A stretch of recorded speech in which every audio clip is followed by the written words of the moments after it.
Start the recording and I will share my screen. Great. Well, welcome Okay. everybody on a Friday morning. I really appreciate you making time to learn a little bit more about this opportunity, and we are going to try to think of some new ways and some innovative ways of having access and opportunity for all of our students, including our students who attend smaller rural schools. So thank you for joining. We're going to record this webinar and also post it, and we'll have some office hours, which we'll talk about later if you have further questions, but we will have time at the end for questions and answers. I will just be very honest up front. This is a very different process than we've usually done for programs. And so it feels a little awkward because I won't have all the answers, because we're going to be developing some of this program together, those interested in participating. And so it'll be a bit more co-created than many of kind of the programs we've offered from ODE before. Okay, Melinda. I'll just put this why we got to this point and how we got to this point. Perkins 5 was adopted and it had a lot more flexibility for states. And as always, there's been a real focus on rural access and opportunity for students through Perkins. And that's a really important aspect of Perkins. In our 2020 to 2024 state plan, we had a flexible learning team that was really trying to create some structures and processes that would help our rural schools and our smaller schools offer CTE. We offered a supplement to our rural reserve grant recipients to help with leadership in large areas or those who receive small amounts of Perkins funding. And we started an online virtual pilot project. But none of those have really changed the way we do business or changed the issues that are still facing our small schools and the students having access to really quality CTE. So we're going to try something different in our 24-27 plan, and we are going to co-create some solutions, because honestly, where I sit in Salem, I can't think of all the possibilities and all the problems and all the opportunities that you have in your smaller schools. And so I really want those creative people who are every day working to solve those problems and provide quality education and meet the needs of their students.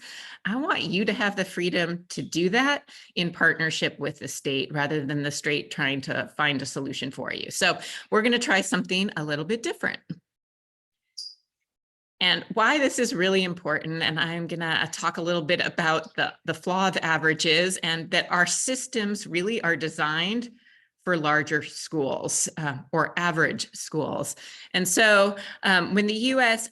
Air Force was building fighter planes, what they did is they took measurements of all these different men and created an average size cockpit and chair for their pilots. And what they found is the pilots were losing control and consistently crashing these aircraft, and they couldn't figure out why. So they did another measurement and looked at for the different averages. Have people changed size between the 1915 when they started and 1940s when they were looking at all these crashes? And really innovative thing happened. They're like, nobody is the average size. So these average cockpits that are created for an average person actually are not working for anyone. And when we have systems and structures in place to help an average school, well, they're not going to fit the needs of all the different types of schools environments that we have. So we are going to try to create systems that are going to work for you. So the purpose of this program is to provide small schools and consortia schools with the flexibility to offer high quality CTE programs. We're going to co-create models and alternatives from our traditional CTE program of study requirements. And then the purpose of these pilot 3 years is really to design some policies and practices that we can implement statewide that will help improve access to CTE programs in small, rural, remote schools, but also in other schools that might have the need for some flexibility. In this round, we're really trying to focus on our smaller schools, so districts serving high school students. You do need to have high school students with ADMW of less than 1650. Consortia or ESDs with a model to serve multiple small districts as defined above will also be eligible. And we may be giving priority to schools that offer 0 to 1 CTE programs of study.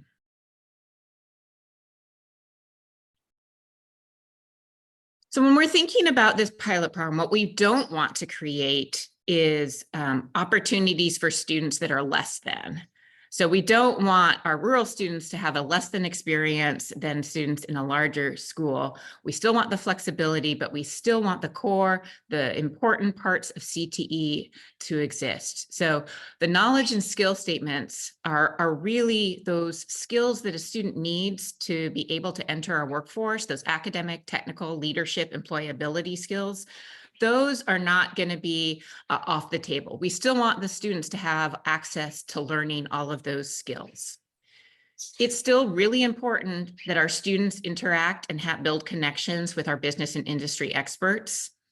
And they still need to know how to navigate their career pathway, their education journey, and need to know the next steps that are possible for them. And because of the Perkins requirement and our need to really connect it to our workforce needs, these programs will still need to meet the needs of the community. All of the structures we have in CTE, all of the rules, regulations, the data is really to ensure these things happen in a program of study. So this is the core of CTE. So how can we implement this core in a different way if you are having trouble meeting some of the requirements of our CTE programs of study? So we are going to offer some flexibility options, and it'll depend on what you design, what types of flexibility you might need in creating these programs. It might be, for example, that you need a different teacher licensure, or you might be partnering in a different way with a business and industry partner. You'll need how you partner with your colleges or your industry might look a little different. You might offer different numbers of credits. How you provide students with leadership opportunities might feel a little different or look a little different. The design of your courses, the learning experiences might be different than what is created in a traditional program of study. And then how you collect the data and reporting might be a little different.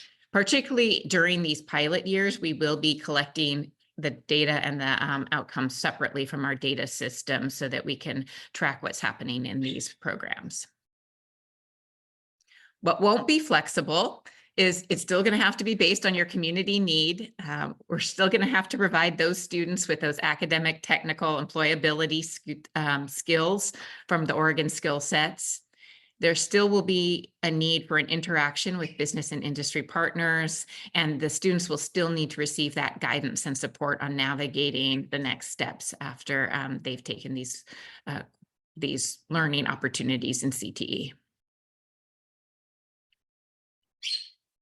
So the application process, again, this is going to look a little different than it's not like a typical grant application. You're going to have an idea of what you might want to do. You need to have some partners in your community who are willing to support this pilot. You need to know, like, where are you going to need that flexibility? What latitudes will you need as you design this program? And again, we have those lists that you can look back to. And you need to be willing to co-design the solution with your community, with other programs, other schools that are in this program, the state, and we have a small rural advisory that may be offering support as well. And we really hope that your innovative model would potentially be able to be expanded and inform future policies and practices that are going to transform CTE access in Oregon.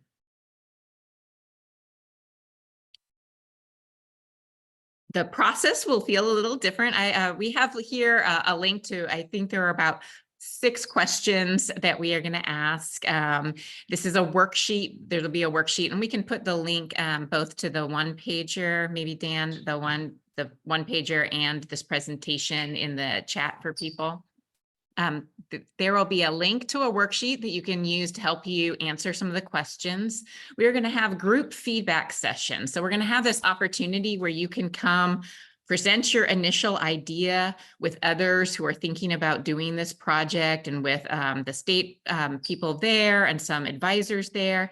You can present your idea, you can get feedback, have people ask questions about it. It might help you refine some of your project. And then you'll be submitting the proposal through a form, and will be notified very quickly if your program is approved or deferred to another time. The criteria we'll be looking for is that it meets those needs, it feels feasible, and that we think it can inform, again, policies and practices moving forward.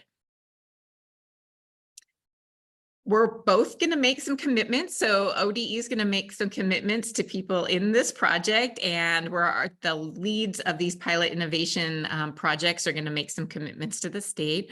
We're going to be providing the guidance, the flexibility, and we're going to be guaranteeing 3 years. So we know that you can't make change in 1 year. So you're going to want to try this out for multiple years.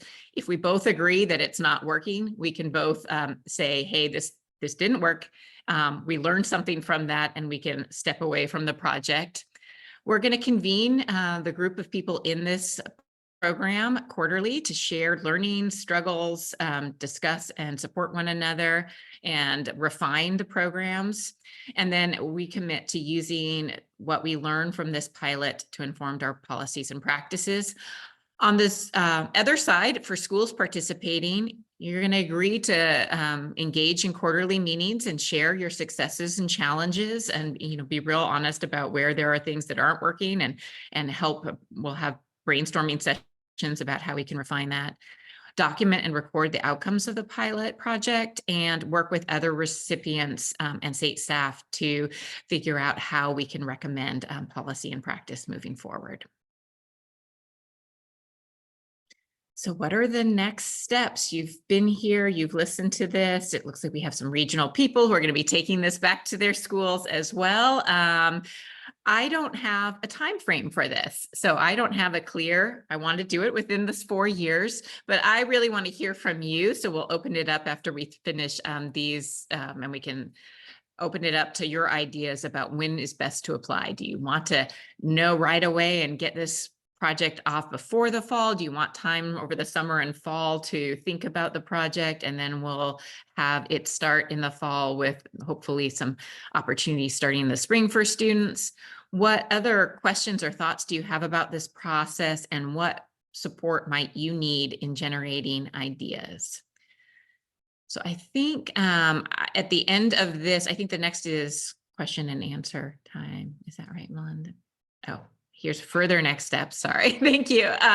We do have 2 more office hours that we'll have available if you want to come and chat with people and ask questions, think about it, bounce off ideas. And those are May 9th and 16th. There's registration links in the links that we gave you, and then start working on your project. We'll create a timeline for this, and then hopefully we can launch and start seeing some of these innovative ideas.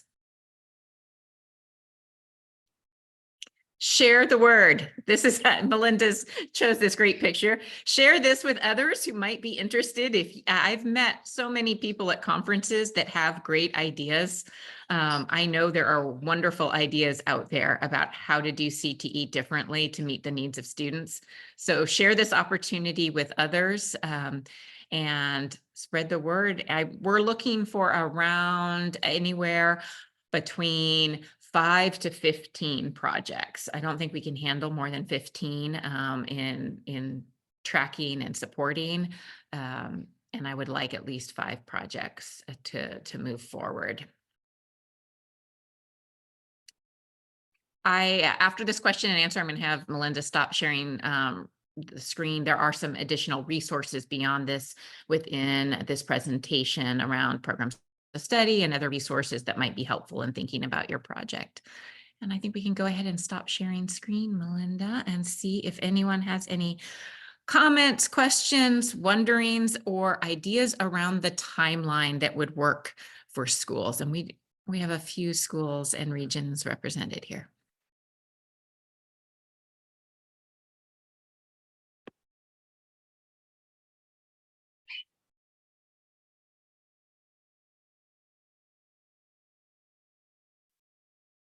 Hi, So my Lauren. initial thoughts about timeline, I would really like to see it um like into next year, submission and like thinking then full implementation of the project. I guess that would be then next year's 24-25 school year. So then implementation for like the 25-26 school year.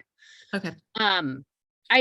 For me personally, that's what I would rather see ideally. Just it gives a little more time to think and plan and gather like information. Yep. Rather than trying to put it together this spring and implement next year sometime. Yeah. And we might want to select schools before that, so we have that time to plan together during that year, next year, so that we're all ready to go. That seems reasonable. Others?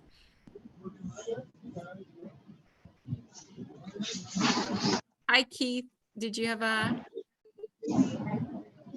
Yeah, my question is, like, can you give me an example of one that you've heard about that people are developing? So, like, for example, even to high school, we have a lady who's doing FCCLA, but she's only half-time with the high school, half-time with middle school. So she only has enough time to do 1 or 2 classes.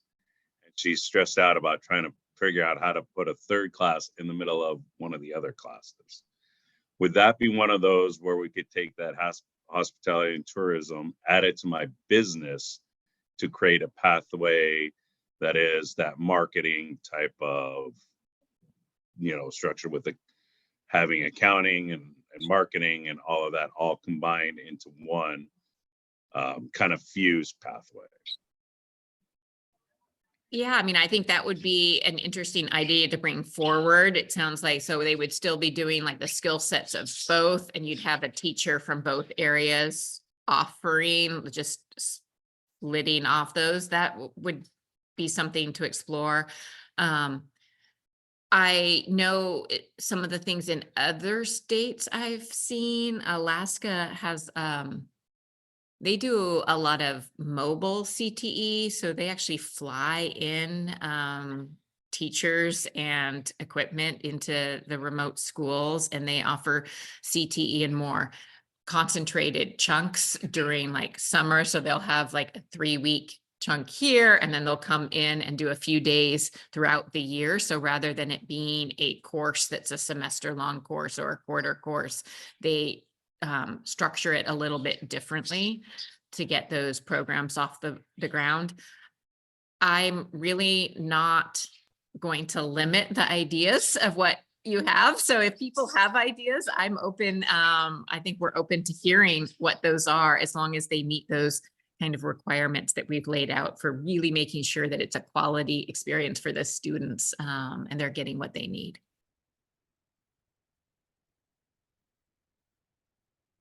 That sounds good. And then the other one, of course, is we do a lot of community college credit classes, because we have to, and they do them in our schools. Is that another way to incorporate those classes into those pathways, or would that still not work? I think those are already allowed, but so that's, if that was something that was a need and wasn't allowed, absolutely. But I know there are programs that have community college courses as part of the program in the high school. So we can talk further about that. Perfect. Thank you. Did the next year timeframe sound good to you, Keith? Absolutely. I think we could easily put that together. I know Kaylin's in here as well, and she's already messaged me saying we'll chat. So that's good. Janelle, I know you've referenced some of the funding concepts here, but what additional funding might there be available? Yeah, for next year, I have probably a very tiny pot of money that if someone needed a little bit of extra from Perkins leadership to help get this up and started, we could have. It's again a tiny pot, so I think it's like 50,000 for the whole state. So if we had 15, you can kind of divide what that would be. I don't know that everybody would need funding or not. I'll also just be super transparent. We have difficulty getting money out the door in a timely fashion. And so I do have that as a question on the application form. Might you need a little bit of money or not? I'm also working with High School Success and others to see like how could you leverage other existing funds if you're in this pilot program and leverage those funds to help support what you're doing. Well, I have discovered that innovation is proportionate to the amount of funding you have, particularly in a region that is spread out. And so that's a limitation within itself that we have to figure out how to effectively navigate. Yeah, and I think there's just an overall shortage of funds to really adequately support career technical education in Oregon to the Can we need. use high school success funds to That's what I'm in negotiations with. I think, I'm hopeful that we would call these approved programs once they're up and running and that they would then be eligible. I know career pathways though would not be, which is why we have this little pot of money because they would still be more classified like a startup since they're not we won't be collecting the data in the same way as we're collecting data in our regular programs of study. That's one of the flexibilities that we're going to be having for this pilot. But I am working with High School Success that we could call these approved programs and that they would be eligible for some funding.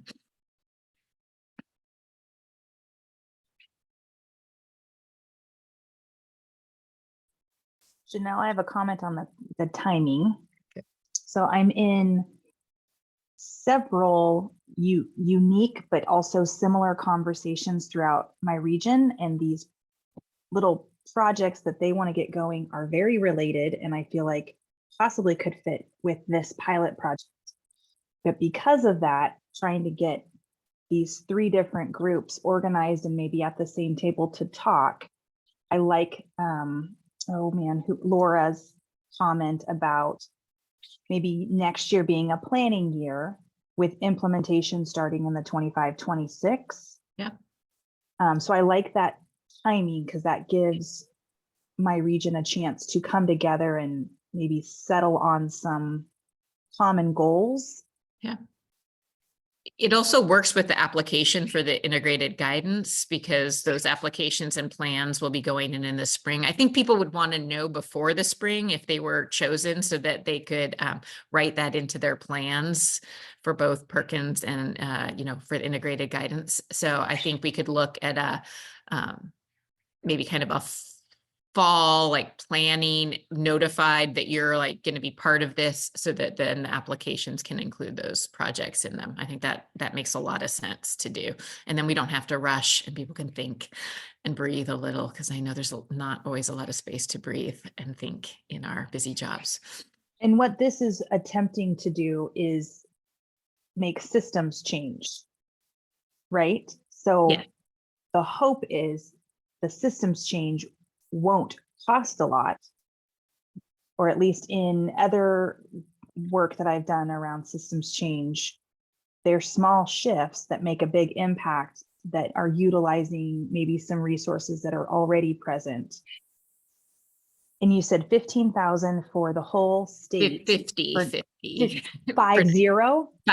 for next. Oh God. That sounds way better. And we're a little, we have, the money fluctuates year to year with what we have for Perkins that's available. So that is what we would have for next year for kind of launching it. And then hopefully then your other plans would start to kick in and other resources. Well, I heard 15 and I was like, holy moly. Okay. No. 50 is much. I Still was a little little, but worried much because it bigger. was a month ago, it was 0 and we looked and then we were shuffling, like really doing a deep dive into the budget and then we found some funding. So that was a relief. Though I still hear that people would love the flexibility more than sometimes the flexibility is more the barrier than the money.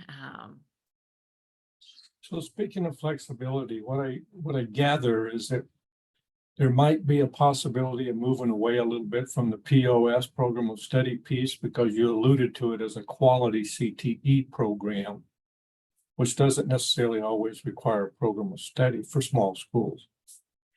I would like it to be called, like, if these flexible models are what is needed in our smaller school settings, and they're meeting the requirements of a program of study, I would not want to call them a separate thing. They are going to be called separate in this pilot project as we're figuring this out. But my hope is that what we're creating is a really student-focused program of study that meets the criteria of like those big criteria. The kids are getting what they need to have it be this quality CTE experience. And we would call those programs of study, and they would be eligible and treated and eventually the data collected in the same way as other programs of study. So I wouldn't want to create a tiered system. It's a tiered system while we're in this pilot project, because we don't know exactly what will work, but I would hope that we can find a way to have flexibility and still have those quality criteria that would have it be a program of study.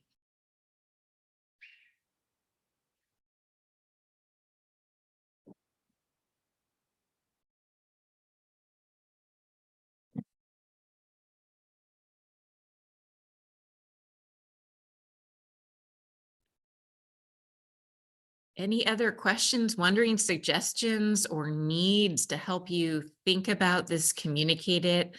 I like the timeline. So we're looking at maybe an application timeline in late fall so that people can know, again, the turnaround time of knowing if you're approved or not will be rather short. And we are hoping people will come to these joint sessions. So it sounds like joint sessions to present your idea and get some feedback in the fall sound like it makes sense, so that in the spring we're planning with kind of like, I know I'm going to be part of this project with implementation in 25, 26. 25, 26 seemed like too far away for me. Well, if I we don't- notify in the think that's too fall, long. people could start in the spring if they're ready. And if they're not ready and want to start and need a little more time for planning or getting these opportunities on the books, they could have more time. Would that work, Jerry? I think so. I just think there are too many variables from now to then that will impact the whole process. I think we have to be careful with that. Yeah. I think some of us are doing some things, at least we think we are, that are already innovative, and we've got some buy-in from some of the schools, and we need to continue moving forward with that. Yeah. Not all schools will buy into innovation, no matter what you do, no matter how much you even offer.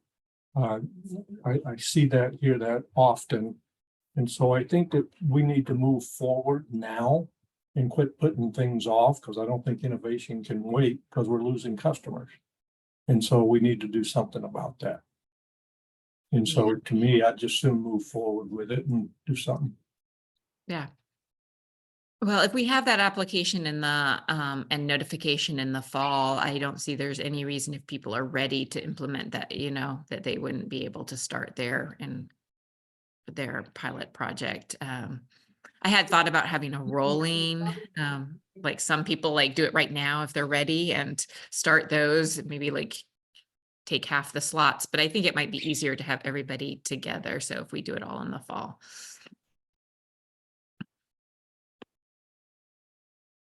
My mind goes to a couple of things, and I put one of the thoughts in the chat of the supplant versus supplement language. Will that be, because I know Perkins is pretty heavy on that, will these innovation pilots have the same emphasis on supplant versus supplement? I think when you have a pilot project, you get away a little bit of that because it's a pilot investment. And these are different. These are not from your Perkins Basic grants, that we do have the ability to test some things out without running into that issue. And again, Okay. it's not a lot of money, so it's not going to Sure. be, they're not going to be fully supported by those tiny bits of funds. Those funds are really going to be used to make a little bit of change here and there. Big equipment, like I think that would be the problem, like one of the problems, because if we do spend on equipment, we'll have to follow the Perkins. So that would be, Okay. you know, something I would not recommend using these little supplement funds for, would be equipment. Well, something that's popping into my head that I can't track the unintended consequences or how that might impact established programs in my region. But the idea of course sharing across school districts comes to mind. If we've got staffing in one district,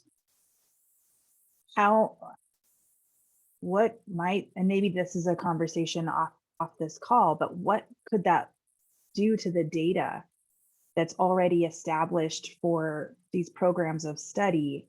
And when it's tied to money, that gets a little hairy.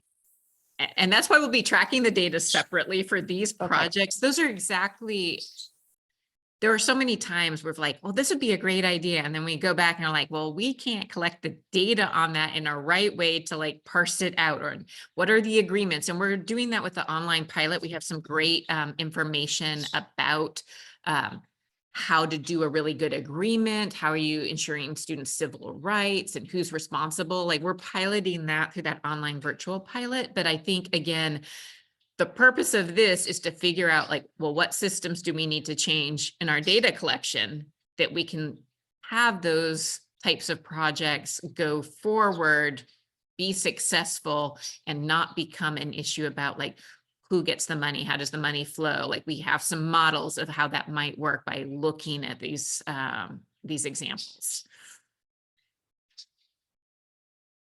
And that's why we're collecting the data separate on these pilot projects.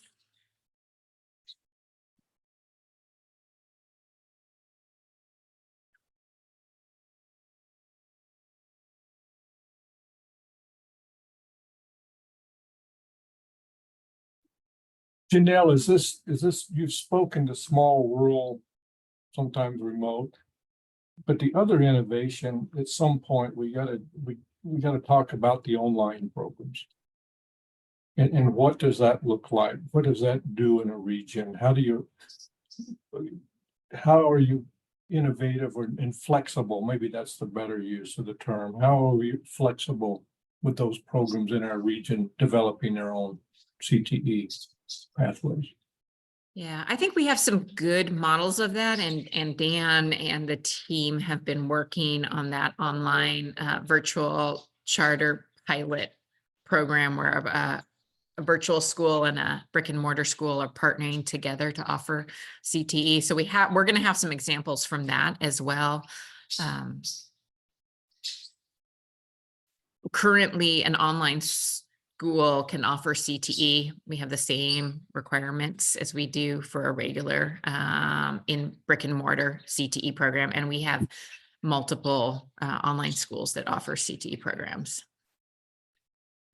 But yes, we need some innovation in many places, Jerry, but this is where we're going to focus these funds on these small schools and this pilot project. And I know Melinda and the larger team have been working on sharing practices and ideas around more different types of environments for schools.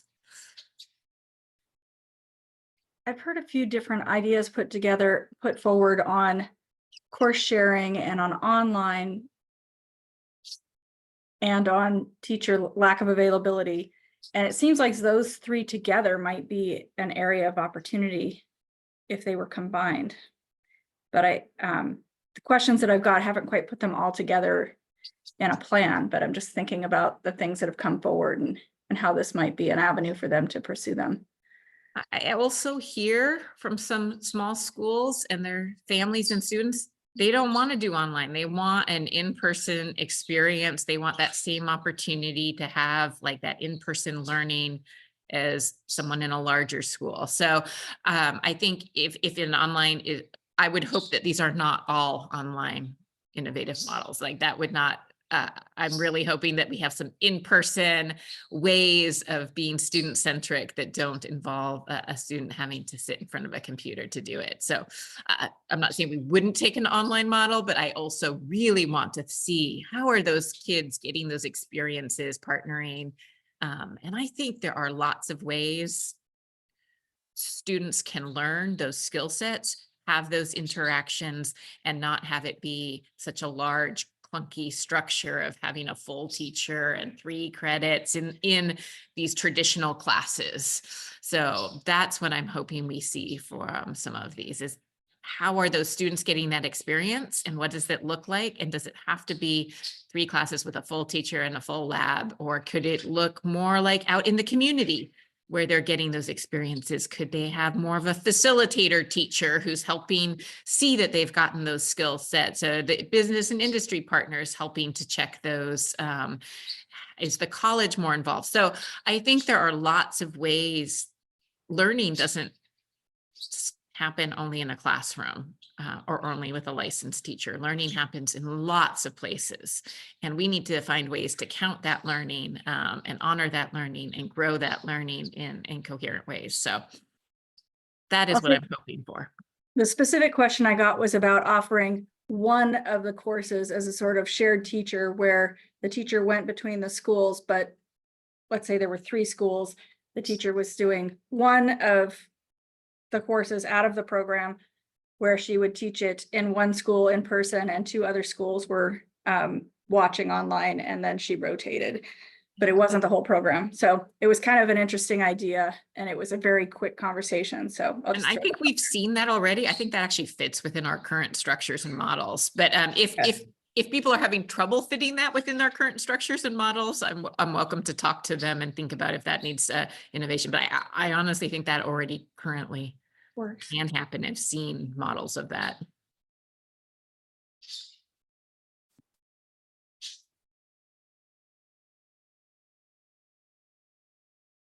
Well, I go ahead, Keith. Sorry, I got one more thing.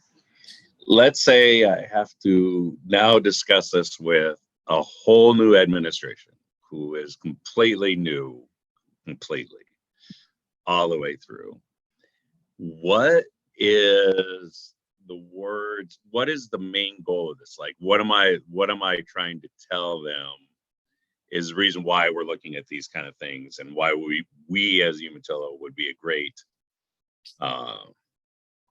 thing to start one of these hybrid model type situations.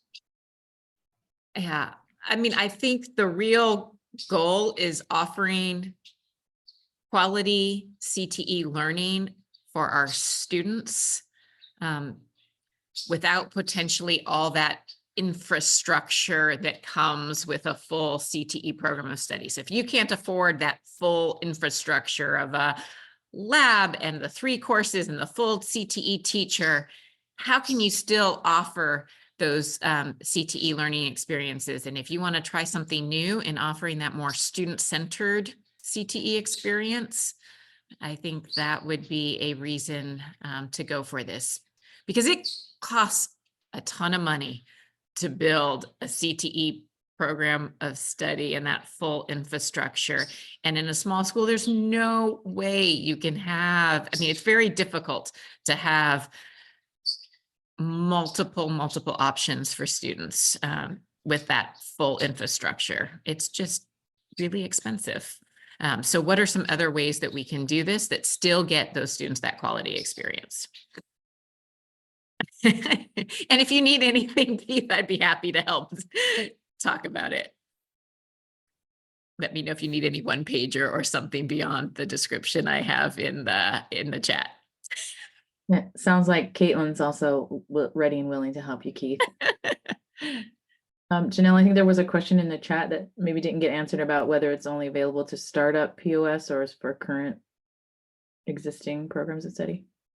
Well, again, I would ask, like, if you have a current existing program of study, why do you need the like, what is it that you need that's flexible to be a part of this pilot project? So that would be my wondering. So I really want to and what rules or practices are you going to help us develop to expand this opportunity across the state?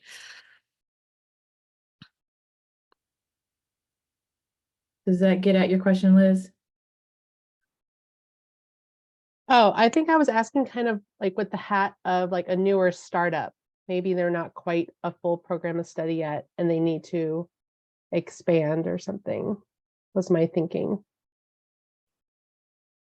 I think if they're a startup and they're worried about not meeting that full requirements, because startups don't have to meet the full requirement, they have 3 years to get to the full requirements. If they think they're not going to be able to get there and they would need some flexibility to be a program of study, I think that could be an opportunity if they had an idea about what they would need that might fit.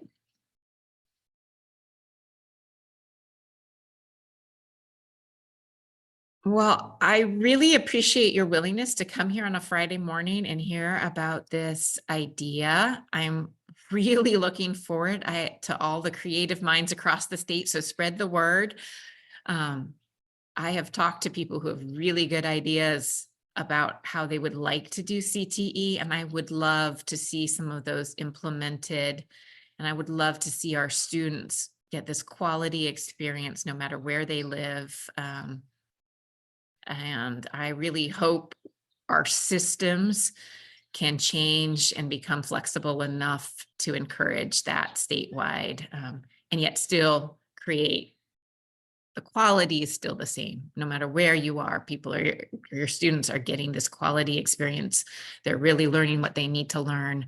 But our systems are changing to meet those more individual needs. So I really appreciate all your thoughts, creativity, willingness to co-create this bizarre little project together and implement it. And hopefully we'll see change. And I hear Jerry say, like, I wish we had change yesterday and we need some of that innovation now. I don't disagree, but we'll start from here and we'll move forward from what we can do.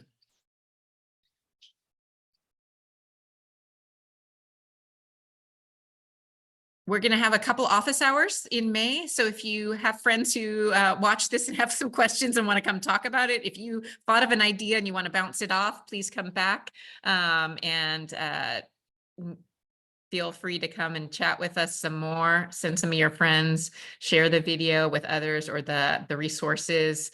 And I'm looking forward to working with some of you on some great projects that are gonna really create that CTE without limits opportunity in Oregon.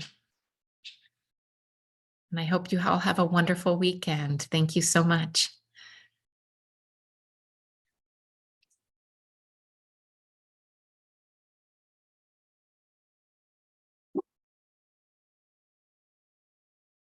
I think you can stop recording now.